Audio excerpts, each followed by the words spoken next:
Are you planning to study for the bar exam the same way you studied in law school? That would be logical, but it would be a big mistake. And in today's video, we're going to talk about why that myth can be so dangerous. I'm Jackson Mumey, the owner and founder of Celebration Bar Review. And for the past 25 years, I've helped thousands of bar takers, people just like you, to make their next bar exam the last bar exam.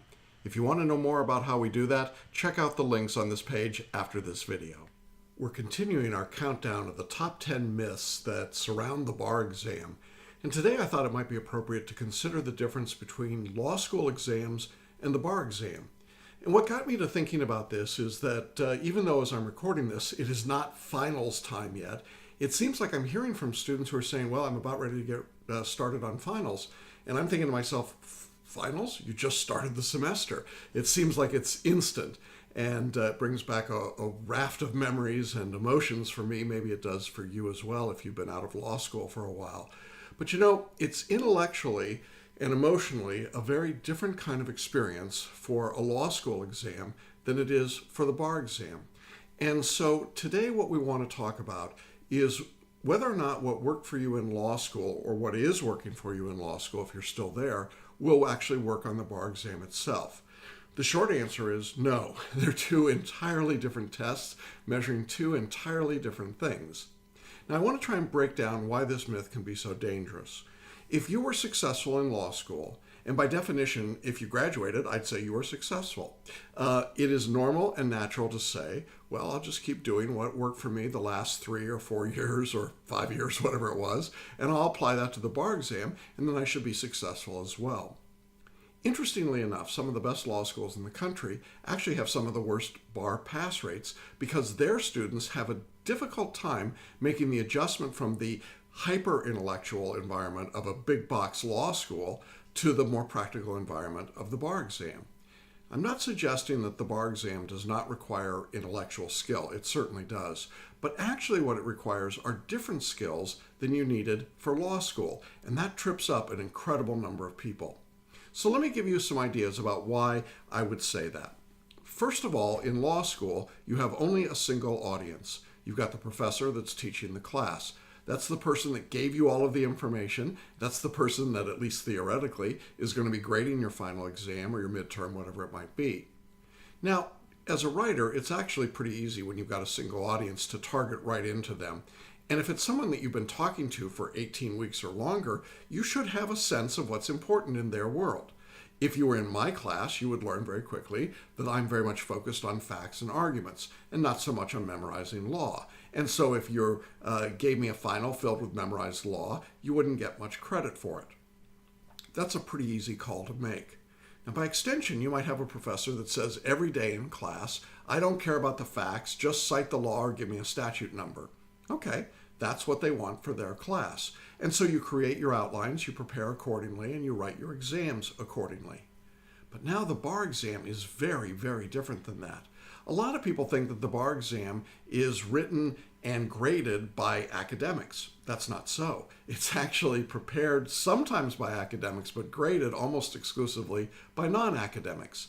And these people who grade your exam do it anonymously. It's set up using a calibrated system so that there's no particular preference from one actual reader to the next. And the nature of even one essay to the next can be very different depending on the state that you're in. So as a result, you do not, as the writer, necessarily know what the particular creator or reader wants. There's just simply no way to decipher that. Now, we've done a pretty good job in the bar review, I think, of dissembling the work to figure out what works and doesn't work. But very rarely do the bar examiners in any jurisdiction come out and say, we want explicitly this. Why? Well, when they few times that they've done that in the form of model answers, they then get disgruntled bar takers who say, I wrote a model answer and didn't pass, and then they sue them. That's the last thing the bar examiners want. So as a result, they try to be obscure. They try to hide what they're looking for behind so much misdirection that no one could say, well, that's absolutely what they wanted.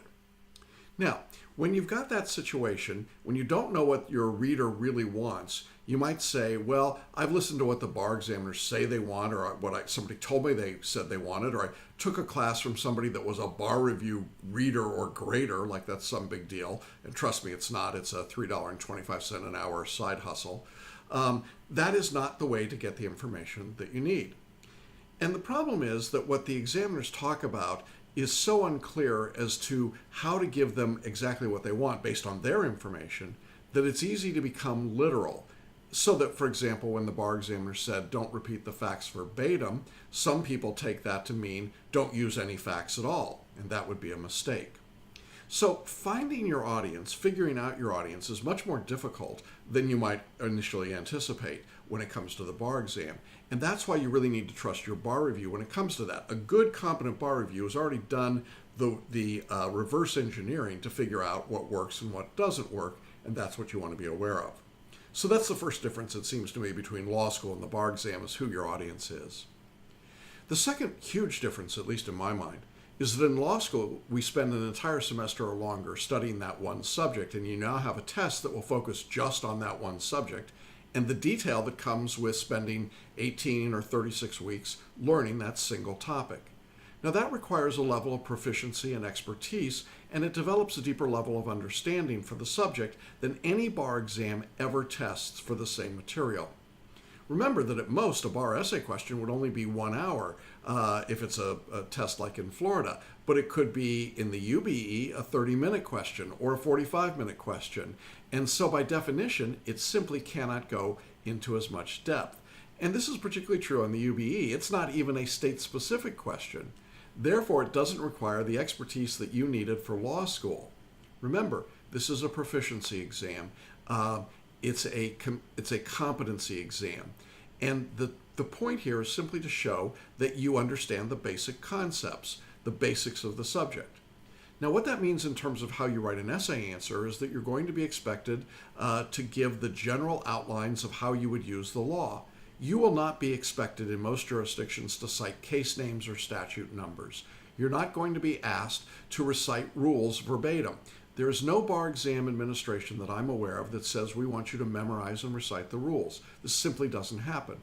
Now, might you have had that kind of a professor in law school? Absolutely. And if so, you would have given it to them. See observation number 1.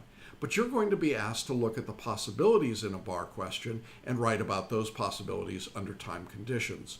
And you simply don't have enough time to memorize and recite all the elements or spot all the issues.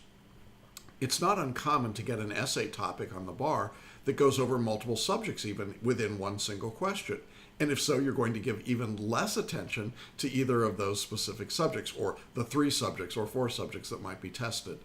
So instead of a single-minded focus that you'd have in a law school exam, in the bar exam, you have to take a much broader view, the 10,000 or 30,000 foot view instead of the 3-foot view of what's going on. And I think that leads to a different way to prepare as well. In law school, as I went through it and then watched my daughter go through it and other students that I had, I saw people putting together outlines that were extensive and massive. And I remember thinking to myself when I was doing this, why am I putting all these outlines together? And then I realized in law school, it's okay because a lot of times you get to bring the outline with you to class and to the exam. Although I have to admit, all those outlines I brought to class with me and to the exams, I'm not sure I ever used any of them on the actual exam. Anyway, when you've got a 3, 4, 5 hour test, if the professor says you can bring your outline, that's great. But you see, that's not the way the bar exam works. As you well know, you don't get to bring the books in with you or the outlines. You don't get to bring your flashcards or your journals or your mnemonics. It's not a 3 or 4 or 5 hour test on a single subject. It's part of a larger exam, obviously. And having a big long outline won't do you any good because you can't bring it into the room with you in spite of what many people try to do at exam sites. Now, I do know that there's a wide body of thought that says making outlines is useful. And I think to a very limited degree on the bar, it may be helpful to consolidate part of what you're learning. I'm a bigger fan of a mind map, for example, but in some form, consolidating your learning makes sense.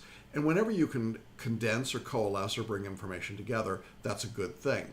But truthfully, I'm not one of those people that subscribes to the notion of write it all down. I mean, there's a very famous bar review in New York that tells people to handwrite all of their notes. Well, I don't know, you get a hand cramp. Beyond that, I'm not sure it really does you all that much good. So repeating this all into massive outlines and then reducing those outlines and then reducing those outlines and then reducing those outlines is an incredible waste of time that bar takers really don't need to spend and shouldn't spend. And you know, it's really just a lot of busy work. Sometimes it's busy work that's given in a bar review course just to keep students off the provider's backs. I don't think it's a useful explanation of how to learn, and so we don't utilize that specifically in our course as something that you should do. It's different than law school. In law school, again, you're focusing on a single topic with more time and more focus, and here that's not necessary. Now, the last major difference that I would note between law school exams and the bar exam is that in law school, at least if you went to a big box law school like I did, you were working for class rank. You were trying to get a certain grade or a certain score in order to lead you to the better job or the better clerkship or whatever it might be. And I still hear from people 25, 30 years after they've graduated law school who say things like, I booked civil procedure in law school. Oh, big deal. Good for you. I mean, I get it. You're smart. You're maybe the smartest person in the room. I love it. It's great. But it doesn't mean anything on the bar exam. And oftentimes what you see is that people who are all trying to do that, to be the bright people in the room, want to get together and they try to work through those as a group. And they want to prepare by going through old law school exam questions, and they think they're going to do the same thing for the bar. Well, a little piece of trivia. Celebration Bar Review in its first iteration was actually called the Study Group. That was a name that my wife Sarah came up with because I guess she thought I spent so much time with my study group when I was in law school that maybe that was the way the bar review should be. But we found out pretty early on that study groups were not the best way to prepare for the bar. Why? Well, study group friends are essentially neurotic at the point of the bar exam. You love them, we know that, but they're not necessarily the people you want to be studying with. Now, what we've done in our course is that we created a private Facebook group that we monitor pretty carefully so that the neuroses don't get to be too much, and then we do group coaching calls that, again, are monitored by our staff so that you're getting a supportive environment rather than a neurotic, crazy environment to help you with your studies. But again, we're not asking people to study as a group. We simply wanted that group of people there for accountability and motivation, if you will. I think it's important to recognize that the things you might have done in law school to study, when you got together with your study group and you went over your outlines, in great detail, I hear from people occasionally who say, well, I need a study partner for the bar. No, you really don't. The way that you study for the bar will be distinct and unique from the way other people would study for the bar. And trying to put yourself on somebody else's schedule and being subject to their strengths and weaknesses is a really bad idea. And so I would discourage that. Even if you think that it's something that you've done successfully in law school, it's not something we find to be successful on the bar exam. And so we really don't want you working with other people that way. We want you to be supportive, but not studying necessarily together. What I've seen is when you get a group of people together, particularly bar takers, they can spiral into total insanity right before the exam. So our approach is study, follow our direction, follow the study guide, come to our Facebook group, come to our group coaching calls, and that way we can keep things relatively in check and in control. We know what the exam is going to be. We know when you should be upset and when you shouldn't, and we're able to help keep our students' emotions and focus in better check and better able to help and be productive instead of just letting it spiral into needless energy and worry. And that's a large part of what law school exams were like, at least for me. So to my mind, there are a number of differences between law school exams and the bar exam. You don't have to get the highest score. You don't have to be in the best study group. All you have to do is to pass this basic competency test. It does not require deep expertise. It does not require in-depth study on a subject. It does not require that you memorize and recite. That is not necessary for this exam. It is a generalized test. That's very different than one class, one subject, one reader, one group of people all working together in the way that you find a law school environment. I know it worked in law school, but law school is over. And the people that take the bar, the people that administer the bar, live in a different world. They live in a world of judicial economy. They're not interested in new members of the bar who issue spot, who memorize the rules, who have no idea of how to actually apply anything they've learned. The actual practice of law takes different skills. I use this analogy a lot because it's so appropriate to me. But when someone is auditioning for a show like The Voice or American Idol or whatever might be playing when you're listening to this video, I can assure you that the skill that they're being evaluated on is their singing skill. It's not their dancing skill or their entertainment skill or their comedic abilities. You see, in the same way, the bar exam is testing your ability to make arguments and to use the law as you know it on behalf of your clients. It is not testing whether you can memorize and recite rules, or whether you can go in extraordinary depth on a single topic, or whether you can give a professor back the particular unique items that they're looking for. I want to wrap up with one, I think, really illustrative story on this particular topic. Many of you who have been around the California bar, or maybe even some other bar exams, might have had to do evidence essays. And in your evidence essay, your big box bar review and your big box law school told you that you should start every discussion of every piece of evidence with a discussion of logical relevance. Right? You've heard it. We've got to discuss relevance before we can do anything else.